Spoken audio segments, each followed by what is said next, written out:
નમસ્તે વિદ્યાર્થી મિત્રો, આજે આપણે ધોરણ 9 ની અંદર વિશેષણ ભણીશું. જો કે વિશેષણનો ટોપિક ધોરણ 8 અને 9 બંનેમાં આવે છે, તો આપણો આ વિડીયો બંને ધોરણ માટેનો છે, ધોરણ 8 અને 9. પણ આજે તો જોઈએ આપણે વિશેષણનો ટોપિક વ્યાકરણમાં કે વિશેષણ કોને કહેવાય છે, વિશેષણને કઈ રીતે ઓળખી શકાય છે. તો આજે આપણે બધું ડિટેલમાં જાણીશું. તો જોઈએ कि विशेषण संज्ञा अथवा सर्वनाम शब्दों की विशेषता बताने वाले को विशेषण कहते हैं. હવે આપણને ખ્યાલ છે કે સંજ્ઞા કોને કહેવાય છે અને સર્વનામ કોને કહેવાય છે.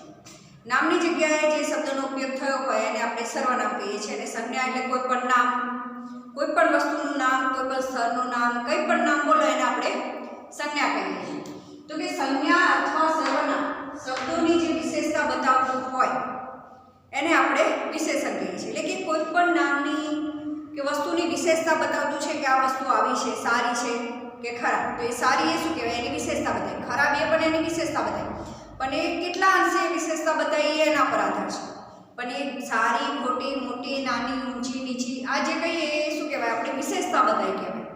તો શું કહ્યું છે અહીંયા કે સંજ્ઞા અથવા સર્વનામ શબ્દों की विशेषता बताने वाले को विशेषण कहते हैं. એટલે કે કોઈ પણ સંજ્ઞા હોય કે કોઈ પણ સર્વનામ હોય, પણ જો એની વિશેષતા બતાવતું હોય તો આપણે એને સર્વનામ કહીએ છીએ. તો જોઈએ કે 5 એના ઉદાહરણ જોઈએ. જैसे કે 5 किताबें, ऊंची इमारत, कटा पेड़. હવે આ કિતાબ, આ શું છે, કિતાબ શબ્દ એ સંજ્ઞા છે. તો શું કહે છે, કેટલી કિતાબો કહે છે, 5 કિતાબें. किताब છે પણ કેટલી છે, 1 છે, 2 છે, 3 છે, 4 છે કે 5. તો અહીંયા કેટલી કઈ છે, 5. તો એ કિતાબ મતલબ કે પુસ્તક, પુસ્તકની વિશેષતા બતાય છે કે પુસ્તકો અહીંયા છે પણ કેટલી છે, 5. તો આ 5 ને આપણે શું કહીશું, વિશેષણ. હવે ઇમારત, ઇમારત પણ કેવી કઈ છે, ઊંચી. તો ઇમારતની વિશેષતા બતાય છે કે ઇમારત ઊંચી છે કે નીચી છે. તો ઇમારતની વિશેષતા બતાવી. તો આ વિશેષતા કયા શબ્દએ બતાય છે, ઊંચી. તો ઊંચીને આપણે શું કહીશું, વિશેષણ. કટા પેડ, પેડ મતલબ કે વૃક્ષને કટા એટલે કે કાપેલું. અહીંયા પેડની વિશેષતા બતાવી કે પેડ ઊભું છે, સાજું છે કે કાપેલું છે. તો અહીંયા કેવું કહ્યું છે, કટા પેડ મતલબ કે પેડ કટા હુआ है. તો આ કટા શબ્દ એ પેડની વિશેષતા બતાવે છે, માટે આ કટાને આપણે શું કહીએ છીએ, વિશેષણ. હવે જોઈએ કે આને આપણે વિશેષણ કહીએ છીએ. તો આ પેડ, ઇમારત અને કિતાબને આપણે શું કહીએ છીએ, એના માટે પણ કંઈક શબ્દ છે. તો જોઈએ, जिन शब्दों की विशेषता बताई जाए उन्हें विशेष्य कहें. શું કહે છે, સંજ્ઞા અથવા સર્વનામની વિશેષતા બતાવે એને આપણે વિશેષણ કહીએ છીએ. પણ જે શબ્દની વિશેષતા બતાવવામાં આવી હોય, જેમ કે કિતાબની વિશેષતા બતાવવામાં આવી છે કે કિતાબ કેટલી છે, 5 છે. ઇમારતની વિશેષતા બતાય છે કે ઇમારત કેવી છે, ઊંચી છે. વૃક્ષની વિશેષતા બતાય છે કે પેડ કેવું છે, કાપેલું છે, કટાવું.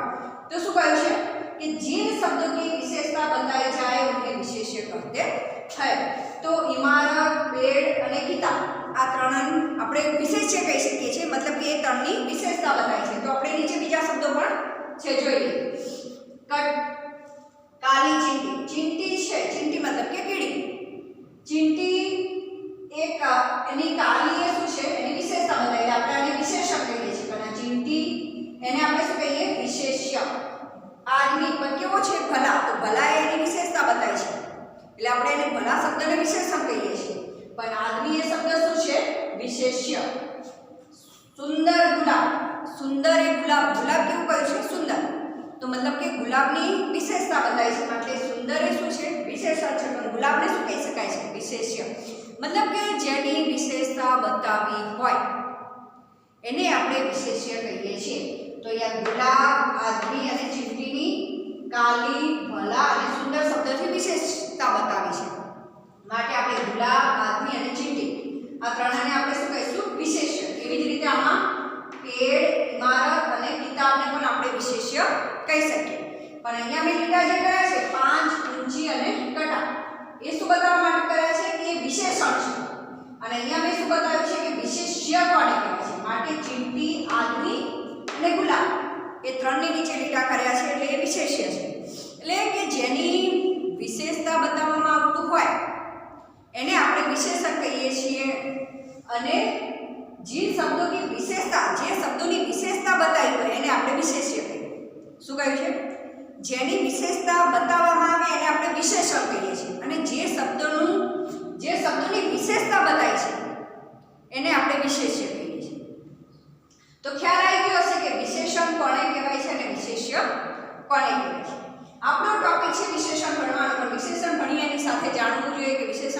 જોડાયેલા શબ્દને આપણે શું કહીએ છીએ? તો વિશેષ્ય. તો હવે જોઈએ વિશેષણ. આ તો આપણે મેં સમજાવ્યું કે વિશેષણ કોને કહી શકાય છે, પણ વિશેષણના કેટલાક પ્રકાર હોય છે. એમાં જુદા જુદા પ્રકાર હોય છે. કયા પ્રકારનું વિશેષણ કેવું છે, એને શું નામ આપવામાં આવ્યું છે? તો જોઈએ विशेषण के भेद. विशेषण के 4 प्रकार है, मतलब के विशेषणના કેટલા ભેદ બતાવ્યા છે? 4. તો જોઈએ કયા 4 ભેદ બતાવ્યા છે? ગુણવાચક વિશેષણ, સંખ્યાવાચક વિશેષણ, પરિમાણવાચક વિશેષણ અને સાર્વનામિક કે સંકેતવાચક. मतलब કે ચોથા વિશેષણને બે નામથી બોલાવી શકાય છે, સાર્વનામિક અને સંકેતવાચક. યાદ રહી શકે છે ગુણવાચક વિશેષણ કે જેમાં ગુણ બતાવ્યા હોય, સંખ્યાવાચક વિશેષણ માત્ર કે જેમાં સંખ્યા બતાવી હોય, પરિમાણનો અર્થ થાય માપ લો, kilo, 2 kilo, 1.5 kilo, 1 metre, 2 metre, 3 metre, kilometre. આ જે માપ બતાવ્યું હોય એને આપણે શું કહીએ છીએ? પરિમાણ. તો પરિમાણવાચક વિશેષણ અને સાર્વનામિક એટલે કે બધાના માટે સંકેતવાચક કે જેને સંકેત કર્યો હોય, સર્વનામથી આપણે સર્વનામનો ઉપયોગ કર્યો હોય, મેરા, મુझे, तुमको, तुम्हारा, इसका, वह, उसे, એને શું કહીએ છીએ? સર્વનામ. અથવા કોઈની સામે ઈશારો કરીને સંકેત કર્યો તો એવા જે શબ્દો હોય એને આપણે કહીએ સાર્વનામિક કે સંકેતવાચક વિશેષણ. તો હવે જોઈએ બીજું કે આ 4 પ્રકાર છે, પણ 4ના કુલ 6 પ્રકાર થઈ જાય છે. મતલબ કે સંખ્યાવાચકના 2 પ્રકાર છે અને પરિમાણવાચકના 2 પ્રકાર છે. સંખ્યાવાચકમાં એક નિશ્ચિત સંખ્યાવાચક વિશેષણ અને અનિશ્ચિત સંખ્યાવાચક વિશેષણ. એવી જ રીતે પરિમાણવાચકમાં પણ નિશ્ચિત પરિમાણવાચક અને અનિશ્ચિત પરિમાણવાચક એટલે કે 2 પ્રકારના થાય છે. તો જોઈએ એમાં આપણે પહેલું ભણીશું ગુણવાચક વિશેષણ. હવે ગુણવાચક વિशेषणમાં શું કહ્યું છે कि जिन विशेषण शब्दों से संज्ञा और सर्वनाम के रंग, रूप, आकार, प्रकार, गुण, दोष, काल, स्थान, दिशा, स्वाद, गंध, स्वभाव आदि से संबंधित विशेषता का बोध होता है उन्हें गुणवाचक विशेषण कहते हैं. मतलब के गुणની અંદર આટલા બધા શબ્દો આવ્યા. શું કહ્યું છે?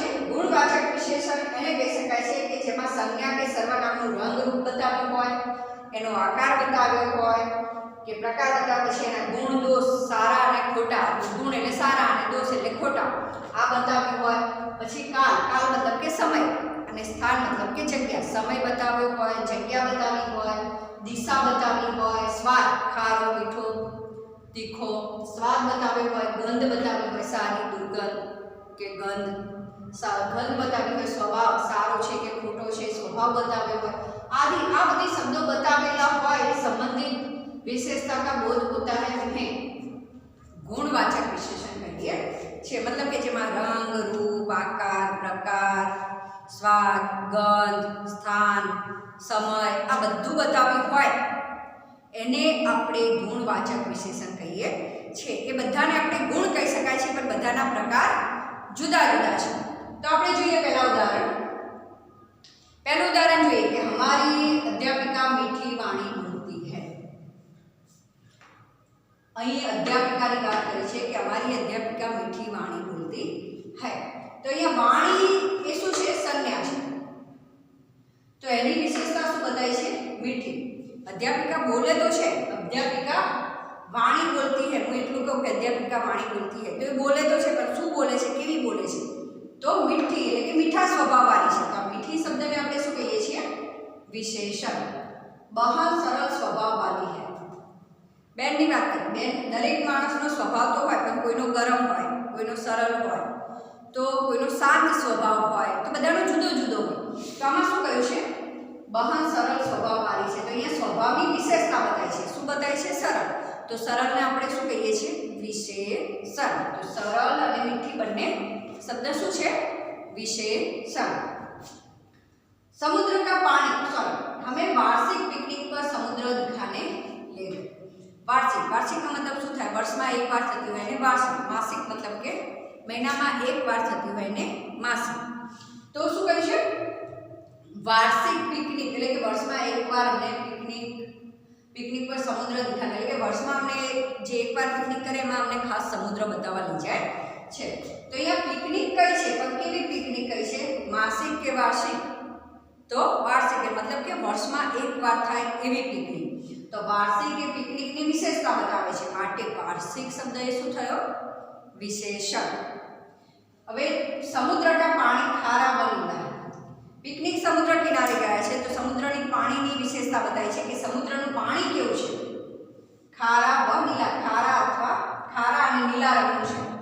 કારણ કે આપણે પાણીનો નીલો રંગ કેમ દેખાય છે કે ઉપર આસમાન હોય છે અને આસમાનનો પડછાયો અંદર જોઈએ છીએ પાણીમાં એટલે આપણને પાણીનો રંગ નીલો દેખાય છે. એટલે શું કહ્યું છે કે સમુદ્રના પાણી ખારા બનીલા થા. એટલે પાણીની વિશેષતા બતાવી છે કે પાણી કેવું છે ખારા વ નીલા. मतलब કે ખારા और नीला शब्द ये શું છે विशेषण. समुद्र में छोटी बड़ी मछलियों को देखा. હવે સમુદ્રની અંદર શું જોયું માછલીઓ જોઈ. પણ કેવી માછલીઓ छोटी बड़ी. छोटी बदली बड़ी मतलब કે નાની મોટી. તો અહીંયા માછલીઓ જોઈ કેવી छोटी बड़ी. તો અહીંયા માછલીઓની વિશેષતા બતાવી છે. શું વિશેષતા બતાવી છે छोटी बड़ी. તો छोटी અને बड़ी શબ્દ એ શું થયો विशेषण. तो आपने ख्याल आ गयो कि आ 5 उदाहरणनी अंदर मीठी सरल वार्षिक खारा और नीला छोटी बड़ी ये शब्दनी विशेषता बतावे छे माटे एने आपणे शुं कहीए छीए 5 शब्दोने आपणे शुं कहीए छीए विशेषण. तो आपणे ख्याल आवी गयो कि अहींया गुण बताव्या छे. वाणी पण केवी मीठी वाणी, स्वभाव पण केवो सरल स्वभाव ए पण गुण छे. पिकनिक पण वार्षिक पिकनिक वर्षमां एकवार थाय ए पण एक गुण छे. छोटी बड़ी ए पण एक गुण है. खारो और नीलू ए पण एक गुण है. तो आपणे एने शुं कहीए छीए गुणवाचक विशेषण. हवे गुणवाचक विशेषणना पण કેટલાક પ્રકારો હોય છે જુદા જુદા. તો જોઈએ गुणवाचक विशेषणનો પહેલો પ્રકાર જોઈએ गुणवाचक विशेषण शब्दों के प्रकार. એના કેટલાક 8 એક પ્રકાર છે. તો જોઈએ કે પહેલો પ્રકાર ગુણ દોષ બોધક. ગુણ એટલે સારા અને દોષ એટલે ખરાબ. કોઈ પણ માણસને આપણે કહીએ છીએ કે સારો છે પછી આપણે કહીએ છીએ કે ખરાબ છે. तो सारो ये शब्द ने શું કહીએ છીએ ગુણ કહીએ છીએ અને ખરાબ એ શબ્દને શું કહીએ છીએ અવગુણ मतलब કે દોષ. તો ગુણ અને દોષ બોધક શબ્દ બધા ભેગા શબ્દ અહીંયા બતાવ્યા છે કે કેવા હોય ગુણ અને દોષ બતાવતા શબ્દો. તો ભલા बुरा. ભલા मतलब સારો, बुरा मतलब ખરાબ. सच्चा, दानी, क्रोधी, शांत, कंजूस, न्यायप्रिय, आतताई. आतताई એટલે કોઈના પર અત્યાચાર કરતો હોય એને શું કહી શકાય છે આતતાઈ. परिश्रमी. न्यायप्रिय मतलब के न्याय करनार व्यक्ति, न्याय में मानतो होय. परिश्रमी मतलब के मेहनतू. सरल मृदु भावी એટલે શાંત આમ કોમળ અવાજ વાળો હોય કે શાંતિથી વાતચીત કરવા વાળો વ્યક્તિ મૃદુ ભાવી. ભોલા, ચાલાક, છલી. છલી मतलब કે કપટ કરનારો વ્યક્તિ હોય. તો આદિ मतलब કે વગેરે. તો આ બધા શબ્દોને આપણે શું કહીએ છીએ ગુણ અથવા દોષ. કોઈમાં ગુણ હશે તો કોઈમાં દોષ. ભલા તો ગુણ, बुरा तो दोष. પછી ન્યાયપ્રિય એ ગુણવાળો શબ્દ છે. આતતા એટલે કોઈને તકલીફ આપે એવો શબ્દ છે મતલબ તો એને આપણે અવગુણ કહીએ છીએ તો દોષ. તો આ બધા શબ્દો ગુણ દોષ બતાવે છે. હવે આપણે જોઈએ હવે એના પછીનો બીજો પ્રકાર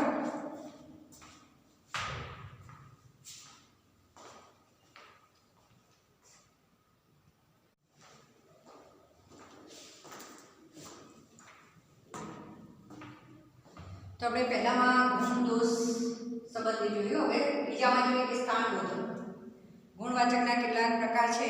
એમાં બીજું છે કે સ્થાન બોધક. કે સ્થાન મતલબનો કે જગ્યા એટલે કે ભીતર. ભીતર એટલે અંદર, બહાર, ઉપર, નીચે, મધ્ય એટલે વચ્ચે, કિનારે એટલે કે કિનારા. તો આવા શબ્દોને હોય ગુણવાચકની અંદર તો એને શું કહેવાય સ્થાન. સ્થાન જગ્યા બતાવતા પણ કહેવાય ગુણવાચક વિશેષણ. તો ત્રીજું જોઈએ કે આકાર બોધક. આકાર બતાવતો. જેમ આગળ જોઈએ કે ગુણ અને દોષ બતાવે, આમાં સ્થાન એટલે કે જગ્યા બતાવે. હવે આમાં આકાર બતાવે છે. તો ગોળ. ગોળ મતલબ કે ગોળ. ચકોર એટલે એને ચારે બાજુની દિશા હોય એને કહેવાય ચકોર. બડા, છોટા, ત્રિકોણા. ત્રિકોણા મતલબ કે 3 ખૂણાવાળો હોય. લંબા, ઊંચા. તો આ જે શબ્દ છે એ શું આ બધા શબ્દો એ શું બતાવે છે આકાર બતાવે છે કે ગોળ છે, લાંબુ છે, ઊંચું છે, નીચું છે. તો આ શું છે આકાર બતાવે છે. તો આને શું કહેવાય આકારવાળા. પણ આને કહેવાય તો ગુણ જ. તો એ પણ ગુણવાચક વિશેષણની અંદર આવે છે. હવે રંગ કે જેમાં રંગ અને રૂપ વિશે બતાવવું. मतलब કે કાલા છે, પીળો રંગ છે, પીલા, નીલા, સફેદ રંગ, ગોરા રંગ, આકર્ષક મને આકર્ષી જાય એવો રંગ આકર્ષક. સુનહરા मतलब કે સોનેરી રંગ. સુંદર તો એ પણ એક રંગ જ બતાવે છે. તો શું કહ્યું છે આ જે શબ્દો છે એ રંગ અને રૂપ બતાવે છે મતલબ કે સુંદર ગોરા એ રૂપ બતાવે છે બાકીના શબ્દો એ રંગ બતાવે છે તો શું કહ્યું છે જેવી રીતે આકાર બતાવે છે એવી રીતે આ રંગ અને રૂપ બતાવે છે તો આ શબ્દને પણ આપણે ગુણવાચક વિશેષણ કહીએ છીએ હવે સમય બતાવે છે દૈનિક દૈનિક એટલે રોજે રોજનું થતું હોય એને આપણે દૈનિક કહીએ છીએ પછી માસિક માસિક એટલે મહિનામાં એકવાર વાર્ષિક એટલે વર્ષમાં એકવાર નવીન એટલે કંઈક નવું થયું હોય એ પણ કહીએ આપણે નહીં કહેતા આધુનિક એ શું કહેવાય સમય બતાવે છે પ્રાચીન અર્વાચીન એ શું છે સમય બતાવે છે તો પ્રાચીન છે એ સંધ્યા સમય આપણે કહીએ છીએ સંધ્યા સમય ઉષાકાલ સમય કાલ મતલબ સમય એટલે ઉષાના સમય આદિ તો આ બધા શબ્દો શું છે સમય બતાવે છે પણ એને કહેવાય તો ગુણ જ માટે આપણે એને શું કહીએ છીએ ગુણવાચક વિશેષણ હવે આ શબ્દો છે આપણા જીવનની કે આપણા શરીરની દશા બતાવે છે સ્વસ્થ આપણું શરીર સ્વસ્થ છે અસ્વસ્થ આપણું શરીર અસ્વસ્થ છે સ્વસ્થ તો આપણું શરીર સ્વસ્થ છે પતલા તો આપણે શરીરથી પતલા છીએ આપણા શરીરની દશા બતાવે છે ગીલા ગીલા મતલબ કે ભીનું થઈ ગયું છે તો એ કોઈ પણ વસ્તુની દશા બતાવે છે રોગી વ્યક્તિ રોગી છે તો એ વ્યક્તિના શરીરની દશા બતાવે છે બલવાન વ્યક્તિ તાકાતવાળો છે તો એ એના શરીરની દશા બતાવે છે વ્યક્તિ અમીર છે તો એના પૈસાની દશા બતાવે છે એની પરિસ્થિતિની દશા બતાવે છે દરિદ્ર તો વ્યક્તિ ગરીબ છે એની પરિસ્થિતિની દશા બતાવે છે તો આ બધા જે શબ્દો છે એ શું બતાવે છે દશા બતાવે છે દશા બતાવે મતલબ એનો અર્થ થાય કે કોઈ પણ આપણે શરીરથી હોય કે પરિસ્થિતિથી હોય કે બીજી રીતે એની કોઈ પણ વસ્તુની દશા બતાવતા શબ્દોને પણ આપણે ગુણવાચક વિશેષણ કહી શકીએ છીએ તો આને પણ આપણે ગુણવાચક વિશેષણ કહીએ છીએ હવે સાત જોઈએ કે સ્વાદ અને ગંધ તો કેટલાક સ્વાદ અને ગંધવાળા શબ્દો ખટ્ટા મીઠા ખાટું મીઠું સુગંધ એ ગંધ બતાવે છે દુર્ગંધ એ પણ ગંધ બતાવે છે તીખા એટલે તીખું ચટપટા એટલે જીભને ભાવે એવું ચટપટું બદબૂદાર એટલે વાસ આવતી હોય એ પણ ગંધમાં આવે છે તો આ જેમ સુગંધ દુર્ગંધ અને બદબૂદાર આ ત્રણ શબ્દો ગંધમાં આવે બાકીના શબ્દો સ્વાદમાં આવે છે તો જે સ્વાદ અને ગંધ બતાવતું હોય એને પણ આપણે ગુણ જ કહીએ છીએ માટે આ શબ્દોને આપણે શું કહીએ છીએ ગુણવાચક વિશેષણ હવે આઠમું છે દિશા તો પૂર્વી દિશા એટલે કે પૂર્વ દિશા પશ્ચિમની દિશા એટલે કે પશ્ચિમ દિશા ઉત્તરી એટલે કે ઉત્તર દક્ષિણ એટલે દક્ષિણ દિશાનો પાશ્ચાત્ય મતલબ કે પાછળની દિશા તો આ બધા શબ્દો એ શું બતાવે છે દિશા બતાવે છે પણ દિશાને પણ આપણે ગુણ કહીએ છીએ માટે એને પણ આપણે આ શબ્દોને પણ આપણે ગુણવાચક વિશેષણ કહીએ છીએ તો ગુણવાચક વિશેષણના 8 રીતે શબ્દો આવે છે કે આપણે પહેલું જોયું કે ગુણદોષ શબ્દ સ્થાનબોધક શબ્દ આકારબોધક રંગરૂપ સમય દશા સ્વાદ ગંધ અને દિશા તો આ શું બતાવે છે આ બધા શબ્દો એ ગુણ બતાવે છે માટે આપણે આને ગુણવાચક વિશેષણ કહીએ છીએ પણ આ ડિટેલમાં જાણ્યું એટલે આપણને ખ્યાલ આવી ગયો કે કેવા શબ્દોને આપણે ગુણવાચક વિશેષણ કહી શકીએ છીએ તો વિદ્યાર્થી મિત્રો તમને ગુણવાચક વિશેષણમાં સારો એવો ખ્યાલ આવી ગયો છે તો આગળના 3 પ્રકાર છે જે વિશેષણના એ આના પછીના વિડીયોમાં જોઈશું જય હિન્દ જય ભારત